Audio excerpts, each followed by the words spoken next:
गुरुपौर्णिमेनिमित्त राज्याचे रोजगार व फलोत्पादन मंत्री भरत गोगावले यांनी अक्कलकोट येथे श्री स्वामी समर्थ महाराजांच्या समाधीचे दर्शन घेत राज्याच्या सुखसमृद्धीसाठी स्वामीचरणी प्रार्थना केली। गुरुपौर्णिमेच्या पावन पर्वानिमित्त राज्याचे फलोत्पादन व रोजगार हमी मंत्री भरत गोगावले यांनी अक्कलकोट येथे येऊन श्री स्वामी समर्थ महाराजांच्या समाधीचे दर्शन घेतले। यावेळी त्यांनी स्वामी समर्थांच्या चरणी राज्याच्या सुखसमृद्धीसाठी प्रार्थना केली। दर्शनानंतर प्रसारमाध्यमांशी संवाद साधताना मंत्री भरत गोगावले म्हणाले, श्री स्वामी समर्थ महाराजांचे दर्शन घेऊन मी समाधानी झालो आहे। महाराष्ट्रातील जनतेला सुख, समाधान आणि समृद्धी लाभो, राज्यात चांगला पाऊस पडू दे आणि शेतकरी राजा सुखाने नांदू दे, अशी प्रार्थना त्यांनी स्वामी समर्थांच्या चरणी अर्पण केली। भावना काय नाही, आता इथे आलेलो आपण बघतोय प्रचंड गर्दी आहे।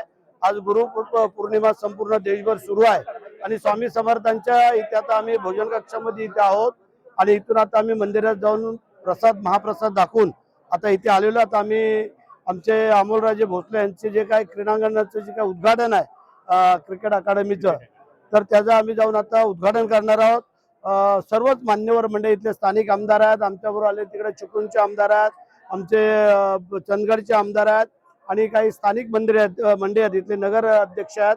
आणि आज हा कार्यक्रम आपण पाहताय याची डोळा की आम्ही समाधानी झालो, प्रसन्न झालो की एकदम उत्साहाच्या वातावरणामध्ये आज हा आनंदमय सोहळ्याचा कार्यक्रम गुरुपौर्णिमेचा इथे संपन्न होतोय। संपूर्ण महाराष्ट्राच्या जनतेला सुख, समाधान, आयुष्यमान सगळं लाभू दे, पाऊस चांगला पडू दे आणि तुमचा शेतकरी बांधव बळीराजा हा सुखा समाधाने नांदू दे। गुरुपौर्णिमेनिमित्त अक्कलकोट येथे भाविकांची मोठी गर्दी उसळली असून संपूर्ण नगरी भक्तिमय वातावरणाने न्हाऊन निघाली आहे। राज्याच्या कानाकोपऱ्यातून तसेच परराज्यातून आलेल्या हजारो स्वामी भक्तांनी श्री स्वामी समर्थ महाराजांच्या समाधीचे दर्शन घेऊन आशीर्वाद घेतला।